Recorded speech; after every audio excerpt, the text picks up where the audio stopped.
Talking about parents getting old. Let's talk about parents getting old. Hello, and welcome to season one, episode 4. Yes. Season 1, episode 4 of Strongly Worded. I'm Sue O'Lear, And I'm Johnny Hampton. and we're here today in our lovely dining room studio talking to you today about aging parents. Yes. A lot of people nowadays are caring for their parents as they get older. And we're both in that position as well. And a little bit sandwiched because we still have kids at home. Yes. And so we wanted to talk about that as a lot of people out in the world are dealing with that. Yeah. And since we're worldwide, Yes. In 3 countries. So that's what we're going to be talking about today. I, of course, started by scanning the internets a little bit and reading a few things, throwing out a few statistics. I read, where did I read? Oh, I didn't write my percentages down, but that the greater percentage of caregivers for aging parents tend to be women. Hmm. And I also read something interesting that women tend to be the ones to handle personal care, and men tend to be the ones to run extra errands and things like that. Yeah, that tracks. Yeah. But let's back up and start. Just tell me a little bit about who you look after, and I'll tell you a little bit about who I look after. So, I don't my dad passed away in February. And dealing with him as he was aging was its own experience. Um, for me, like I said on an earlier podcast, my parents had me when they were 18, so I never really thought about them getting older. Some people are born and their parents are already 30, and they look at them as older people. I never looked at my parents that way. As my dad got older and he started having health issues, and we talk about things, it's very difficult to try to tell your dad he should take care of himself because, as I told my wife once, I'm the son, he's the dad. He has no obligation to listen to what I say. So that's always the tough part. But right now, with my dad gone, I don't look after my mom because honestly, she looks after herself. But I help out. I take her where she needs to go and come over the house when she needs to and stuff like that. And for me, you know, I try to strike a balance because I don't want her to think she's ever being a burden. And so I tell her, you gotta call me when you need something, and I can tell you when I can do it, rather than you not call me at all. So that's what I'm dealing with as my mom gets older now. And she's how old? I don't know if she would want me to tell her. Okay, you're right. All right, I'm sorry, Mama. I mean, I mean, I don't know if she would allow me to tell her age. She is in her 60s, Okay. early. She's quite a bit younger than my parents. Yes. But because of some health issues that she's had, she needs my help, and I'll gladly give it. So my folks are in their 80s. My mom is about to turn 80. Um, Always been fiercely independent. But my dad has had health problems for years.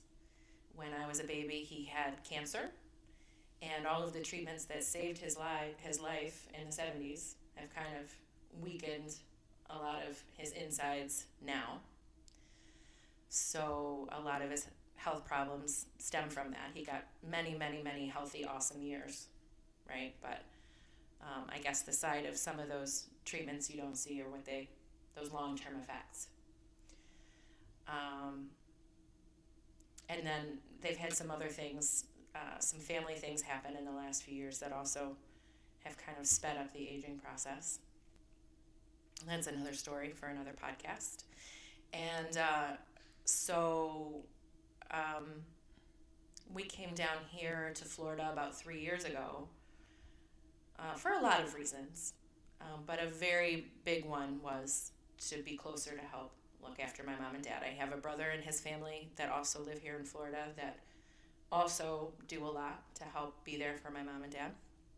Where we are is in that very tough spot, though, where they need us, but they don't want to need us.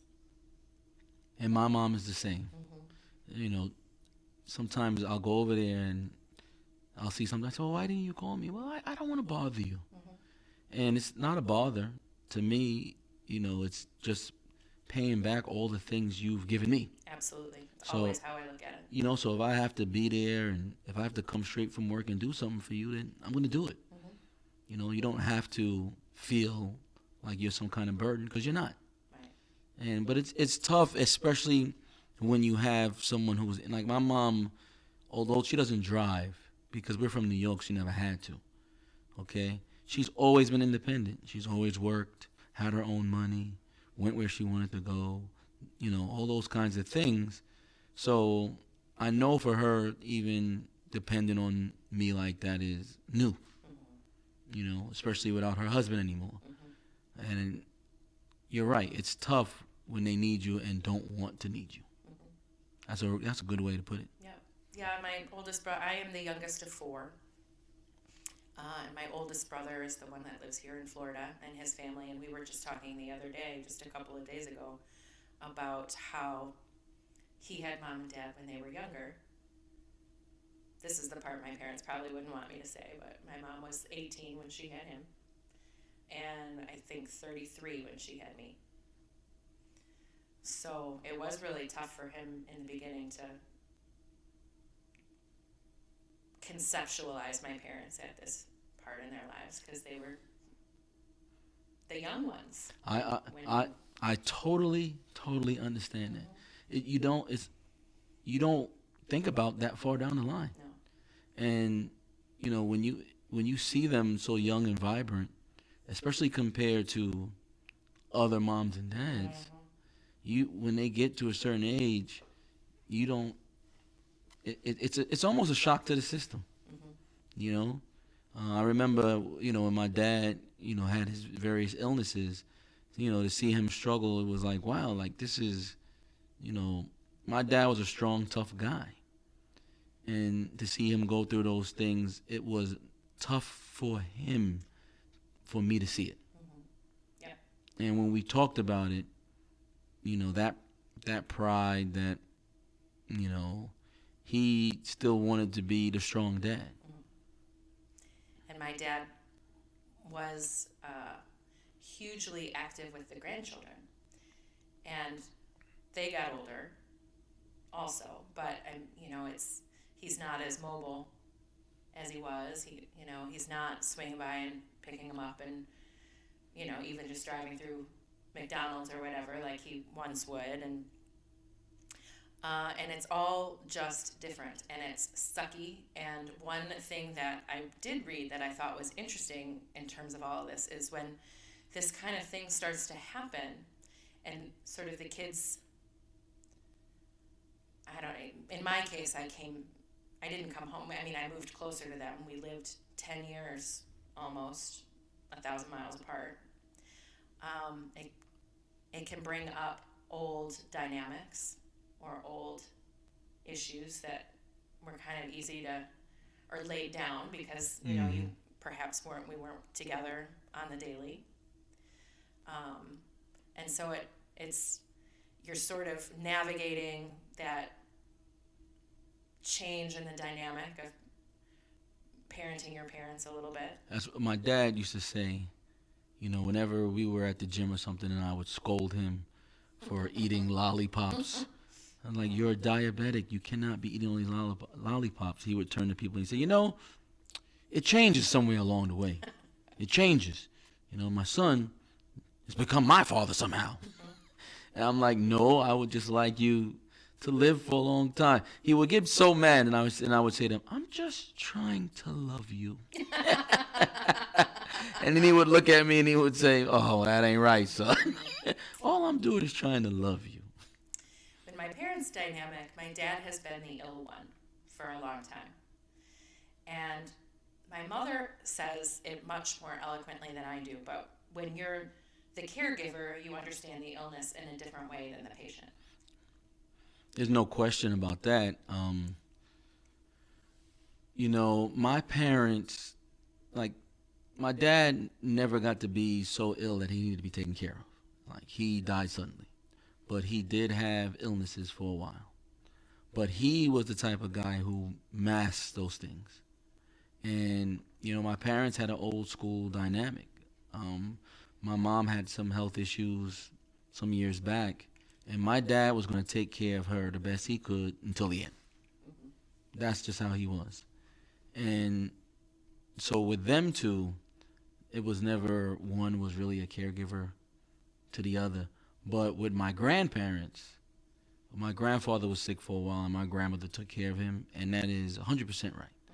They understand the illness way more than any of us from the outside looking in could. And more in a different way even than the patient. I mean, when my dad's been hospitalized for things over the years, a handful of times, and his memory of the experience is different than my mom's, because he'd be asleep or sedated or kind of, for lack of a better term, out of it. I mean, he's not out of it, and we're not dealing with dementia or things like that. But I mean, he'd be the sick one. Mm-hmm. And my mom would never leave his bedside. And she would be that person that prepped the nurses at shift change to remind them of the various things. I mean, she was on top, but she could rattle off every med for every symptom and knew if things were going to interact quicker than the medical staff sometimes. And she would be the one to know right away if something was going awry. And, my brothers and I have been called to my dad's bedside to say our goodbyes. We kind of laugh about this. Don't hate me, America. But we've been called to the bedside to say goodbye more than once. And he's still here because I think he's too stubborn not to be. I don't think he thinks we can survive without him. And that's fine by me. Yeah, that just means it was not his time yet, Right. Right, but each time something like that happens, though, it takes a little bit more out of my mom. Yeah, I can understand that. Like I said, my dad died suddenly, and I think it may have been for the best for our mental health in the long run.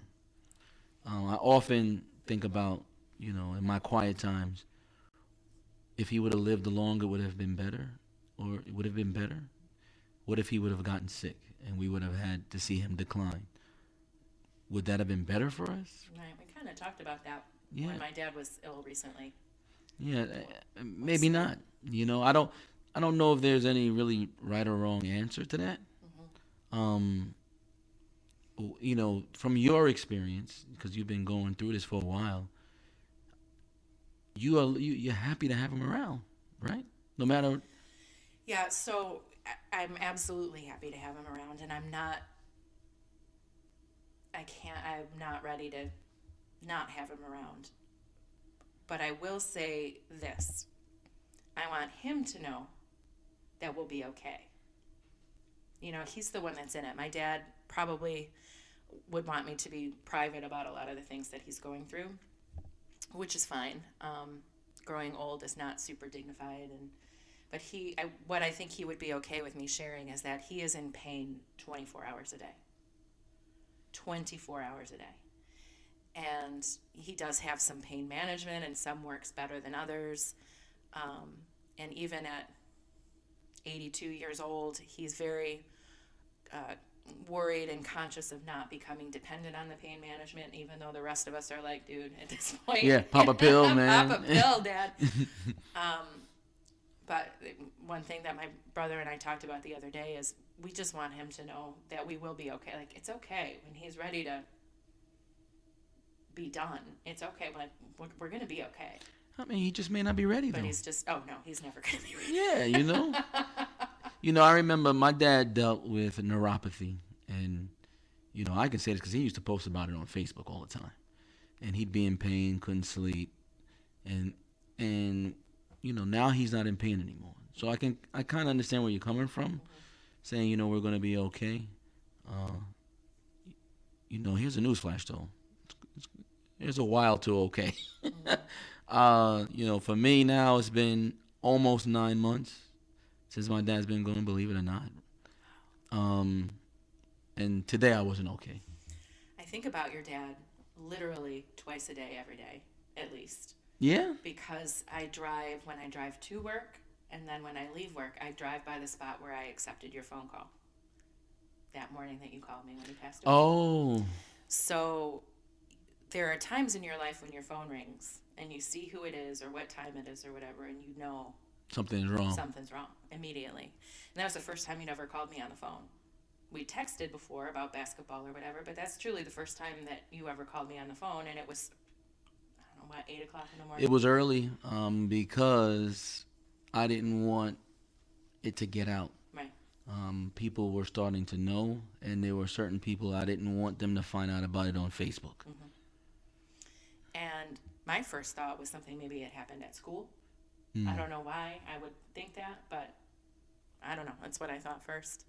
But and so that spot where I was in my car driving from one part of the property where I work to another, and I drive by that spot where I pulled over to take the call. So I think about it.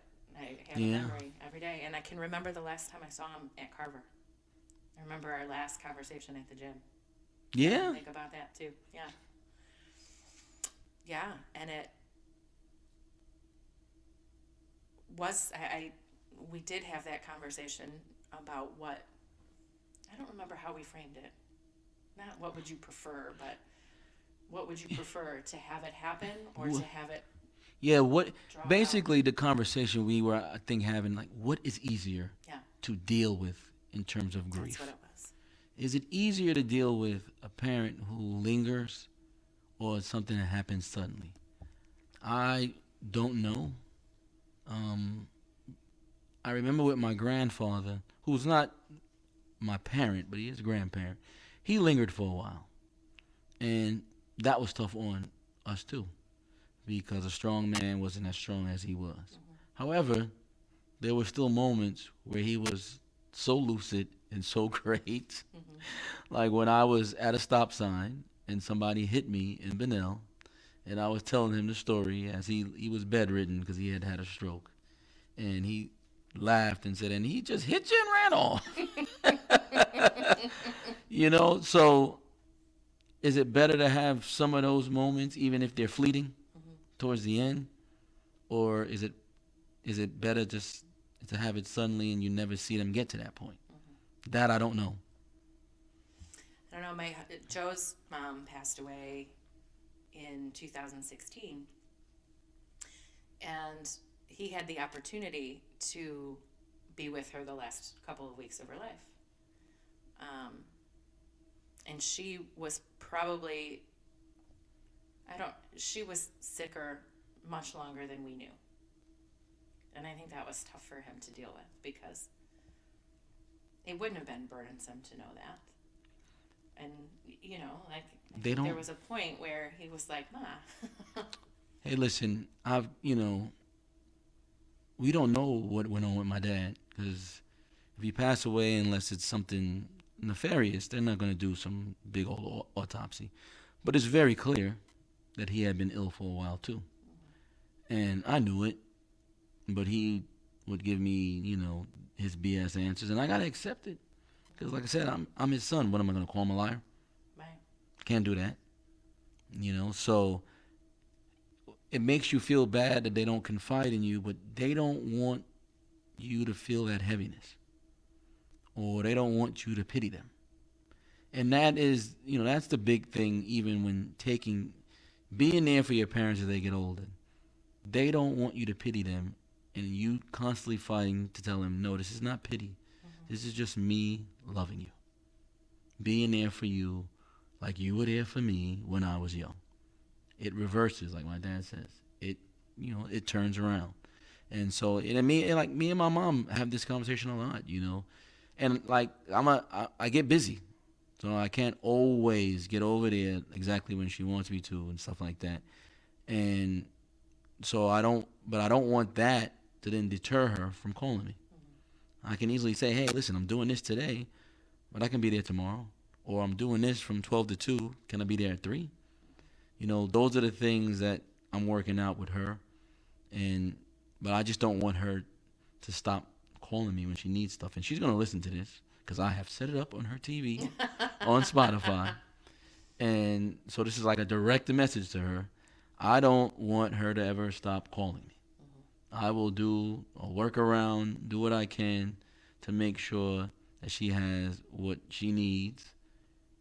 And that's, but that's the tough part because parents don't want their kids taking care of them. I read an article in Psychology Today that talked about how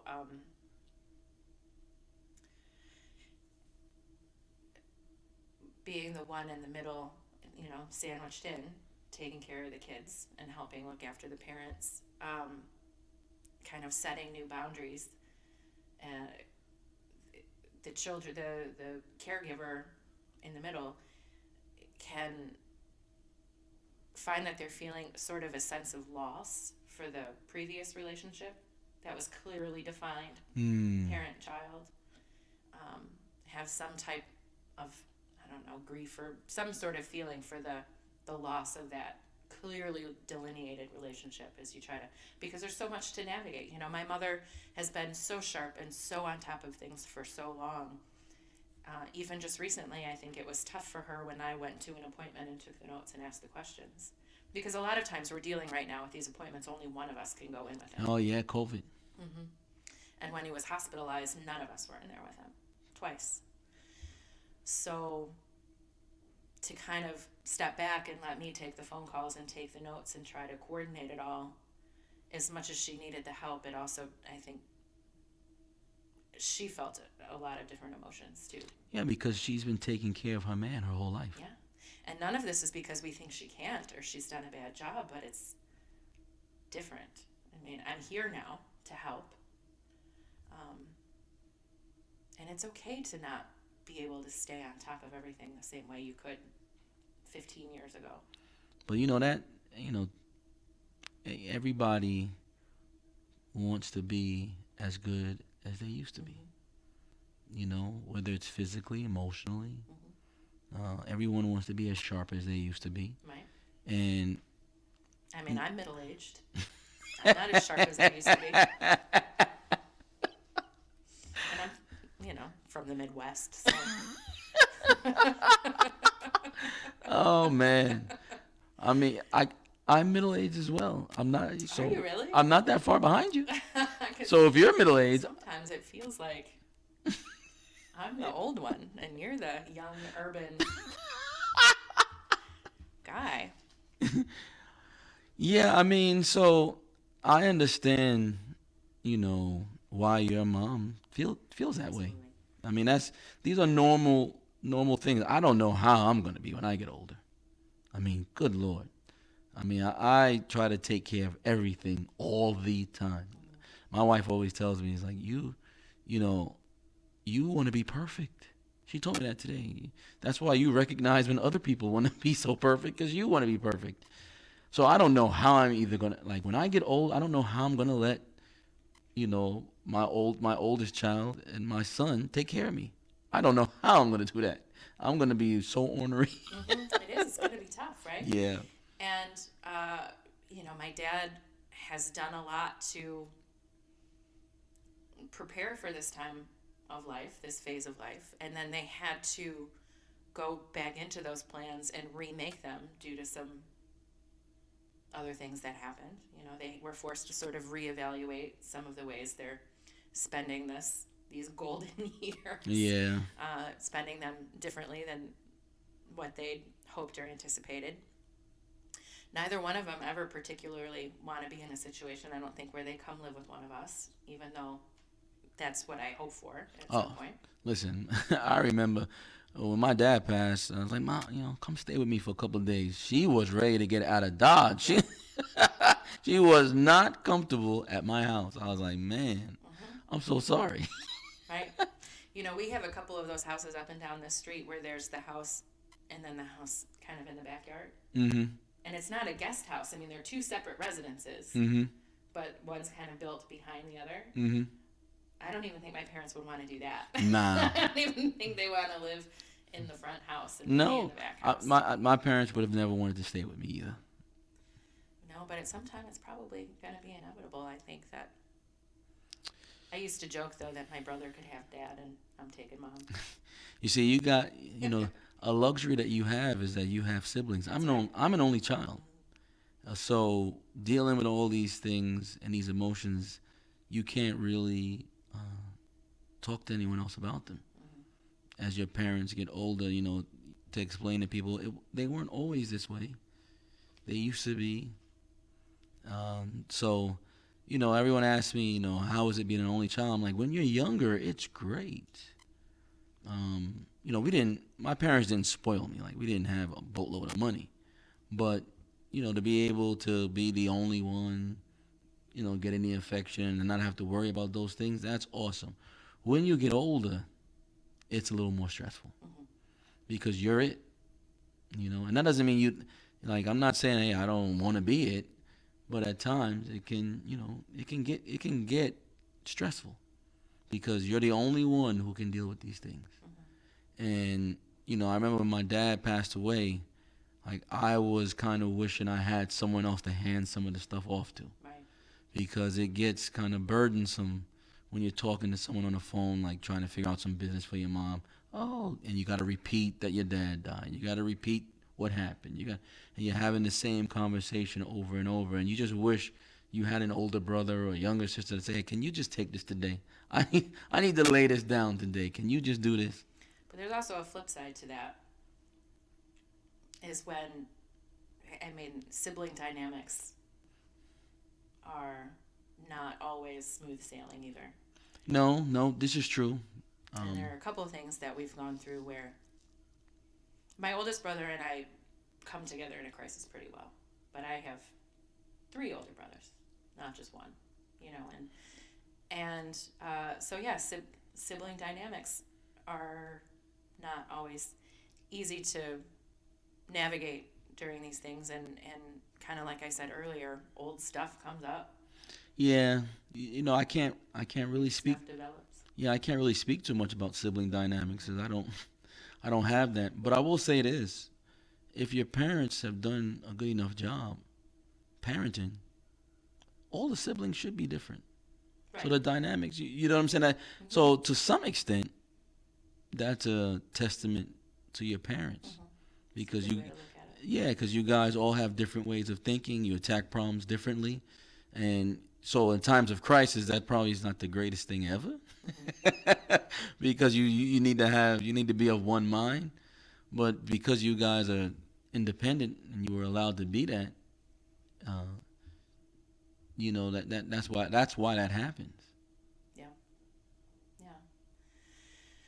Yeah. So we found with my husband's mother, when she passed away, expecting to find a mess, that she was highly organized and financially healthy and had everything planned right down to the letter and everything was taken care of, which was a huge surprise. Nobody knew. With my dad, we had, like I said, I'm an only child. So when he started getting sicker, we would have conversations exactly what I needed to do if something happened to him with my mom. And my dad, God love him, he was my best friend, but he was not always as organized. And he would tell me things, and I would keep track of them. But in the back of my mind, I kept thinking to myself, there's going to be some kind of bump in the road with this. And there never was one. He took care of everything. And everything he told me to do, I did it, and it was so smooth. So how do they know that? I don't know. If something happened to me tomorrow, there'd be bumps in the road. Just saying, kids. I guess even though we're middle aged, when you get to, we're still young, so we don't think about that a lot. My wife is constantly on me about, having those kind of plans. Right. I have life insurance, but I don't know if I've ever even showed it to her. Maybe I need to do that. Maybe you don't.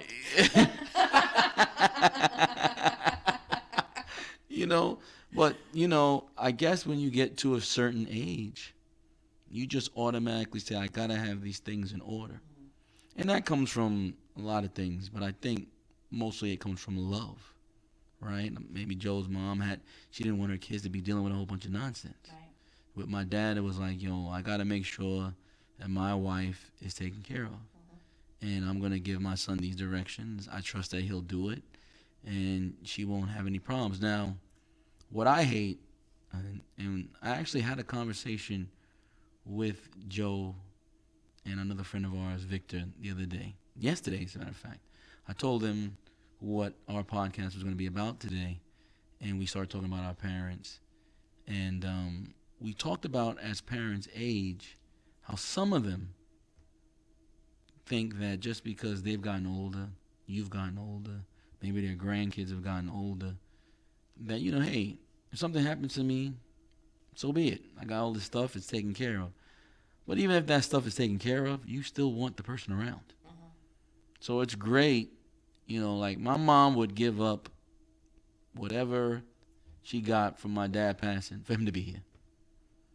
And I don't know how they don't do that calculation. Like, I understand, my son is 13. He'll be 13. But he misses his grandfather. Yeah. And that's also tough when you're dealing with aging parents and still have kids, because there's a lot of emotions that you're going through. And it's hard to be available to your kids to guide them through it because you're going through it. So that's a really good point to kind of turn into. So to say that my parents were involved, connected, active grandparents is an understatement. There's no way to explain. And they have a wonderful, unique relationship with every single one of their grandchildren. Myself and two of my brothers have kids. And so it brought such joy to have two more grandkids close by when we moved down here. Well, now they're 13 and 17, and they're not running to mom and dad's every weekend. They still very much love spending time with their grandparents, but, and my daughter is the youngest. So there's no baby coming up, right? To go hang out there, and that's different too. But my daughter said the other day that my dad was her first best friend. Yeah, and we do get busy and kind of caught up in our own lives here, and both kids and their activities, and I'm sure I'm wondering. It would not surprise me at all if when my parents even saw podcast stuff across their Facebook page, think, how do they have time? How does she have time for another something or whatever? And then the pandemic on top of it all, not getting up there. I mean, Lord, if I brought something up to my mom and dad, it would be horrible. I forgot where I was going. Oh, but yeah, so the kids' involvement, though, in all of it, it's making yourself available to help them cope. It's tough. Is tough. Mm-hmm. My daughter's very sensitive. She feels everything. She feels what I'm feeling and what you're feeling, too, along with what she's feeling. And she is good to remember that just a text to my folks totally makes their day. Right. Yeah, my eldest child was very, very close to my dad. And she has struggled quite a bit with his passing. And I don't know if I've always been available to her. I've tried to be, but, as she's dealing with that, as my eldest child is dealing with it, I'm trying to deal with it too. And I don't know if I have it in me to be there for everyone. That's and I don't to say that. I try to be. I try to do what I can, but I don't know if I have it in me. So,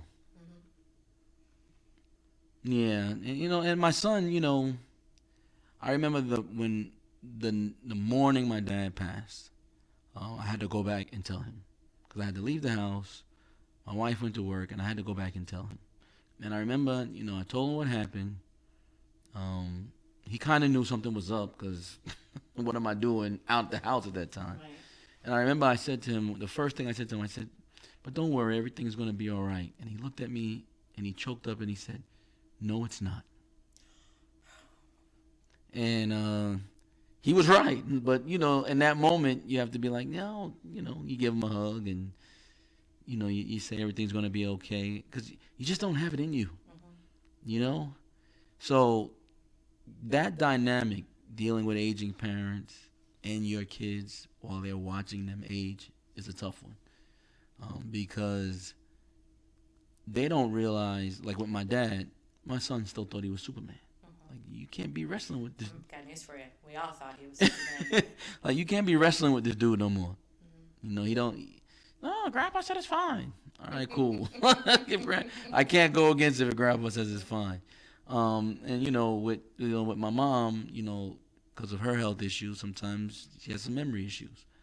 And it's like, if you tell Grandma something, sometimes you may have to remind her because she might forget. But, as long as she makes some macaroni and cheese, it's fine for him. But, yeah, I mean, it is a tough situation to be in. And as tough as it is for us, it's a million times tougher for the parents. Which, it's hard. That dynamic is hard to cross. It's hard to bridge that gap when it flips. Like my mom does stuff now that I know is terrible for her health. She's gonna be mad. She's probably gonna be mad when she hears this, but she does. And I try to tell her, hey, you shouldn't be doing that. But she's my mom. What am I gonna do? Am I gonna take all the stuff out of her pantry and throw it in the garbage? Right. No, I'm not gonna do that. I can't do that. To me, that's disrespectful. I have to try to find a way to get her to do these things, and those are conversations. They're difficult conversations where she might tune you out. My mom is good for that. Well, and if you think of where you are in terms of your grief, I can't even imagine where your mom is. Oh, listen. I mean, for her, they were together almost her entire adult life. So, yeah, so she's dealing with some things outside of just getting older, adjusting to a new life. And I'm trying to help her along with that, but, some of that has to come from inside of her. Right. Can't fix everything. No, but you'll try. Oh, I'm going to try. Of course. That's who I am, I guess, Yeah. Yeah, so, and I hesitated to even use the word deal with when we're talking about aging parents. Well, you use that because they are so prideful. Like, just yesterday, I had a lot of running around to do. And I was running some errands with my mom, and I wanted to get my car washed. And she said to me, well, when you go get your car washed, just drop me off at the supermarket. I'll take a cab home. I'm like, you're not going to take a cab home. Just wait for me. Now, it went longer than I thought, but I'm not letting you get in a cab, and it's COVID and all this kind of stuff. Like, we can try to work it out. But that's just her. Like, in the beginning, like I said, she doesn't drive. So in the beginning, I was taking her everywhere. Then one day she would get home and call me, and she would say, oh, I went to the supermarket today. I'm like, oh, who took you? Oh, I took a cab. That's a little bit, while I love the fact that you did that on your own, like, I don't know where this guy been. I wish my parents would take a cab. I love my parents. Neither one of them needs to be driving a car anymore. And I might edit that out, but neither one of them needs to be driving a car anymore. And I can't imagine being the one to have to relinquish that last bit of that piece of independence. But I mean, that's tough. It's especially because we live in Florida. It's not so tough when you live in a big city, right? Or a state that has public transportation everywhere. Florida's not one of those states. No. So for them not to drive, even here in our small little town, my mom has the bus. So she can take the bus when she has to. So she's not completely dependent on me. A lot of people think my mom is completely dependent on me. That is not the case. Like I said, I'm helping her through the process. But if you don't drive, you are to some extent dependent. And for them to give that up, they're not going to give that up. No. They're just not. Well, and I honestly don't think my dad is driving anymore. Yeah, your mom. What I find is when parents, grandparents get to that age, the doctor has to tell them. You telling them it ain't gonna work. Well, it's the same with parenthood. You tell your kid something and you don't know anything, but somebody else tells your kid the same Oh thing. my goodness. And it's the best idea. I deal with that constantly. All the time. But didn't I just tell? Okay. I was a personal trainer. I worked in fitness for years. Telling Joseph about his shoulder right now. Nah, you're a mom. You don't know nothing about that. No, and he had to hear it from the new guy. Something from the new guy. Oh, okay. Yeah. Well, the new guys, New. He's fresh. Right. Fresh baby coach. Just learned about this. Right. You know what I'm saying? So he's got all the knowledge. You have all these. I have all these years of experience and education, but whatever. Right. He's fine. Young. We're middle aged. We got the information. Y'all, we are middle aged. And I don't say that about my parents driving to hurt them. I would never want to hurt them with that. Well, my mom doesn't love driving anymore anyway, but the only thing that she hates worse than driving is being the passenger. And I tell you, that's one instance where it hit me that my mother was older. Was how it was her nervousness now. My mother, cool and calm and elegant and in charge. Like, I don't know how I came from that because, but I remember one time driving, and not that I'm a bad driver, but she was just the passenger. I remember seeing her grip, and be nervous, and I thought, okay, that's different. Well, let me ask you, do you think when you get older that you will, when you have to give up the keys, Lord willing, we'll get to that age, that you will, feel some kind of way about that? Absolutely. I will not. 100%. I think my grandkid will call my daughter and say, nope, I'm not driving in the car with Yaya anymore. I am so tired of driving. I love being a passenger. I don't think I'm going to have an issue with that. There's going to be other things, I'm sure. But that one? Nah. I told my son last night I wish he could drive. Wow. Well, I think that one will be tough for me. I like to drive. I enjoy driving. But I don't think there are other things that I think I'd be okay. I don't know that I ever want to live with one of my kids. No. I don't like staying with people in general. Right. I like my own space. Yeah, we used to visit family, and my wife would be like, oh, we could stay on so-and-so. No, we're in a hotel. Why? It's not them, it's me. I just don't like staying with people. I was always like that. When I was a kid, I didn't sleep over in people's houses. If it wasn't my grandparents' house, or, a family member that I was close to, wasn't doing it. Yeah.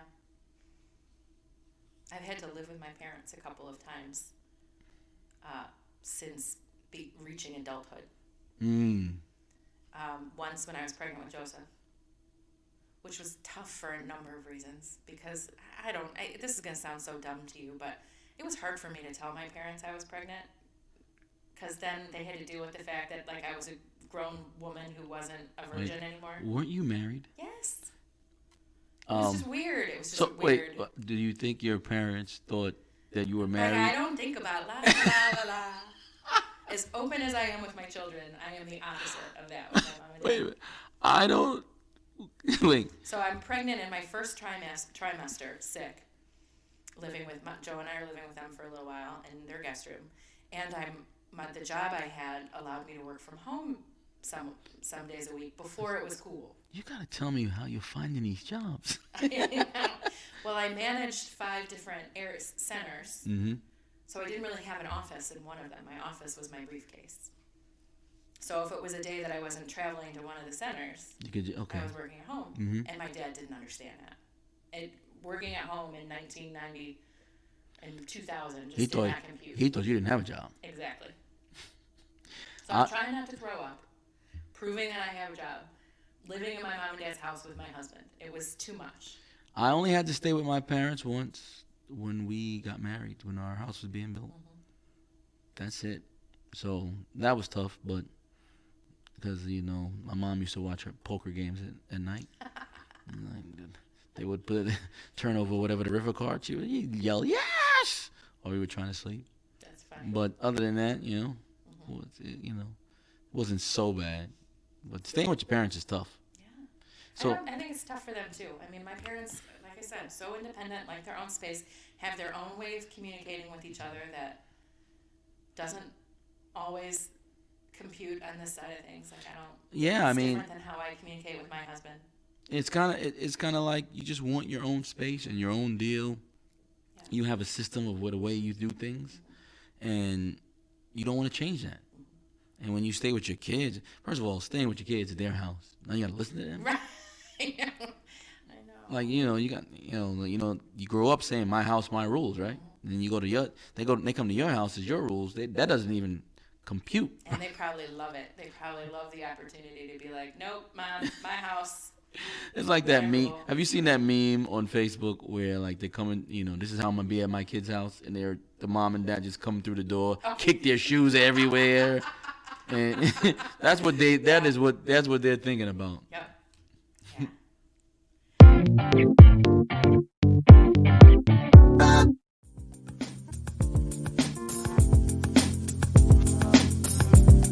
The Strongly Worded podcast is brought to you by the good folks at the Flagler County Basketball Program. For high-quality, community-based youth basketball, you don't have to look any further than the Flagler County Hurricanes. Open to young people 8 through 18. Season starts November 7th. Sign up now at flaglerhurricanes.com.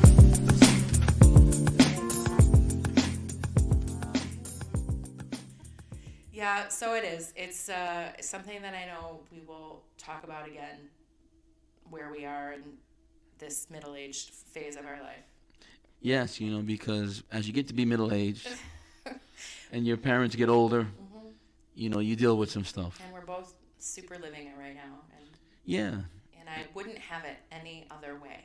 Exactly. I mean, I said get over and over. I'm talking. No. Over. I have just said to my parents when I'm arguing with them about letting me do something, like this is my honor and my privilege. This is my love for you, my thankfulness for everything.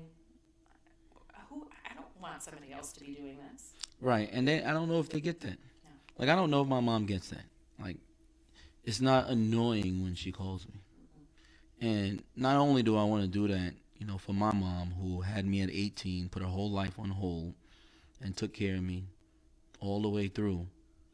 It's also something me and my dad talked about. And I would always be like, Mom's gonna miss you, and he would say, but she got you. And so she needs to know that she got me, and I have her. And so, while yes, there's tough dynamics, the overall theme is we are here for our parents like they were there for us. They may not always listen to everything we got to say. But neither did we. Right. Exactly. Exactly. So, everyone out there who's dealing with this, and there's a lot of people who are going to listen to this that are dealing with that. Just hang in there. Do the best you can. Try to respect their pridefulness. Try not to, and I need to do a good job. Try not to act like, you got to fit them in like it's some kind of office they're calling for. Do you have a 3:00 available? And try to take care of them the best you can. Yeah. Well, we thank you for joining us for this episode of Strongly Worded. If you have a topic idea, a question, a concern, you can always reach out on email. We are stronglywordedpod@gmail.com. You can find us on more and more platforms all the time. If you listen to us on iTunes, it would be super helpful if you would leave us a 5-star review. It helps us get seen. The more of those we have, the more people could see the show and also become listeners. You can find us on Facebook at the Strongly Worded Podcast, on Twitter. This always makes me laugh. At Strongly Worded P, the letter P. And we are on Instagram and Snapchat at Strongly Worded Pod.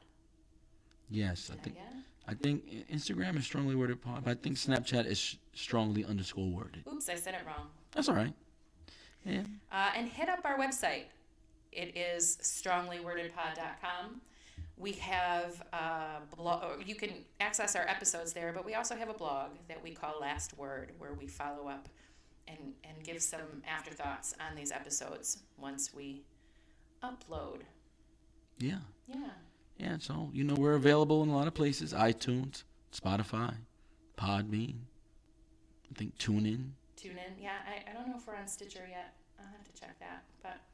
But yes, so find us, reach out to us, connect with us, listen to us, share us, and leave us a 5-star review. All right, Johnny, I think that's it for today. That's it. We're out of here. Thanks for listening. I got choked up once there. I had to let you keep talking. The Strongly Worded Podcast is written and produced by Johnny Hampton and Sue O'Lear. Music production and vocals by Marshall Max LaMont Hamilton.